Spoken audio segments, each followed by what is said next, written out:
Vamos pensar um pouquinho em tudo que a gente usou hoje e que precisa de energia. Sabe, do celular que está na mão até a lâmpada do quarto. A eletricidade está em todo lugar. Mas alguma vez a gente já parou para pensar o que ela é de verdade? Nessa análise, vamos desvendar essa força invisível. Olha, tudo começa com um gesto muito simples que a gente faz sem nem pensar: apertar um interruptor. E pronto, como se fosse mágica. A luz acende, a escuridão vai embora. Esse é o efeito mais comum da eletricidade.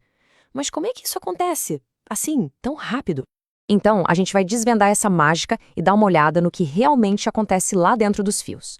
Se prepare para uma jornada que vai do mundo invisível, lá no nível dos átomos, até a energia que alimenta o nosso dia a dia. Para a gente entender a eletricidade de verdade, a gente precisa dar um zoom, mas um zoom muito potente. Vamos mergulhar nos bloquinhos que constroem absolutamente tudo que existe. É isso aí, tudo mesmo é feito de átomos. E cada átomo tem um núcleo bem no centro, com umas partículas minúsculas, os elétrons, girando em volta dele. São esses carinhas, os elétrons, que guardam todo o segredo da eletricidade. Pensa nesses elétrons como se fossem a água de um rio. Quando eles estão se movendo cada um para um lado, de forma bagunçada, nada acontece. Mas, quando a gente consegue guiar eles por um caminho, tipo a água dentro de um cano, esse fluxo organizado vira corrente elétrica poderosa que a gente usa para tudo.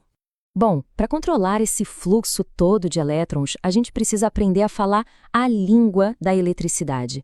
E essa língua se baseia em 3 ideias principais, que a gente vai conhecer agora mesmo. Primeiro, a tensão elétrica. Usando de novo aquela nossa ideia do rio, a tensão seria a inclinação do terreno, sabe? Aquilo que empurra a água para frente. É a pressão que dá o empurrão inicial para os elétrons começarem a se mover. Sem tensão, nada de movimento. Beleza! Depois da pressão, vem o fluxo. A corrente elétrica é a quantidade de elétrons que está de fato passando pelo fio a cada segundo. Se a tensão é a força que empurra a água, a corrente é o volume de água que está passando por ali. E por último, a resistência. Pensa nela como se fossem umas pedras no fundo do rio, dificultando a passagem da água. Só que o mais interessante aqui é que essa oposição não é algo ruim. É exatamente por causa dela que os chuveiros elétricos esquentam a água e as lâmpadas antigas produziam luz. E como a gente vê aqui, esses 3 conceitos não existem sozinhos, de forma isolada. Eles estão sempre, dançando juntos. Essa relação entre tensão, corrente e resistência é a regra de ouro que comanda todos os circuitos elétricos. Então tá, já temos a pressão, o fluxo e a resistência. Mas para esses elétrons fazerem alguma coisa útil, eles precisam de um caminho para percorrer. Um caminho completo, sem interrupção, que a gente chama de circuito. Pensa nisso como se fosse uma viagem de ida e volta para os elétrons. Eles saem da fonte de energia, passam pelo aparelho que precisa ser ligado, que é a carga, e precisam voltar para a fonte. Se esse caminho for quebrado em qualquer ponto, tudo para de funcionar. E existem 2 formas básicas de criar esse caminho. Olha só. À esquerda, o circuito em série é tipo uma fila única. Se uma lâmpada queima, o caminho se quebra e todas as outras apagam. Agora olha para a direita, o paralelo. Cada lâmpada tem seu próprio caminho. Por isso, se uma queima, as outras continuam acesas. É exatamente por isso que a instalação da nossa casa é toda feita em paralelo. Ok, a teoria a gente já entendeu. Mas por que isso tudo realmente importa para a gente no dia a dia? É aqui que esse conhecimento todo vira algo super útil e pode até evitar acidente. E olha, o ponto mais importante de todos é a segurança. Cada aparelho é projetado por uma tensão específica.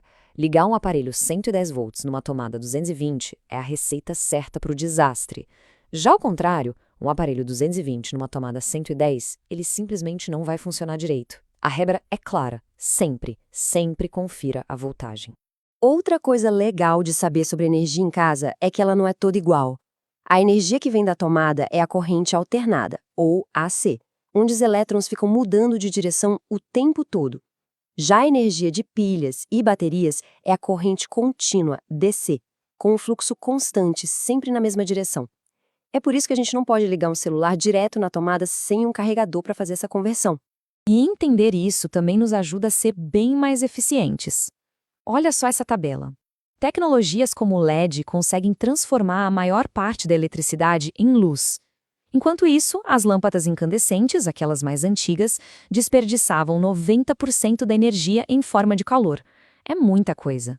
É bem incrível pensar que tudo isso começa com o movimento de um elétron minúsculo e termina numa rede de energia gigantesca, que conecta continentes inteiros. Dominar essa força invisível é, com certeza, uma das maiores aventuras da humanidade. Então, agora que o código foi decifrado, a eletricidade deixa de parecer mágica, não é? Ela se torna uma ferramenta muito poderosa nas nossas mãos, pronta para ser usada com segurança, com eficiência e, quem sabe, para dar energia para a próxima grande invenção.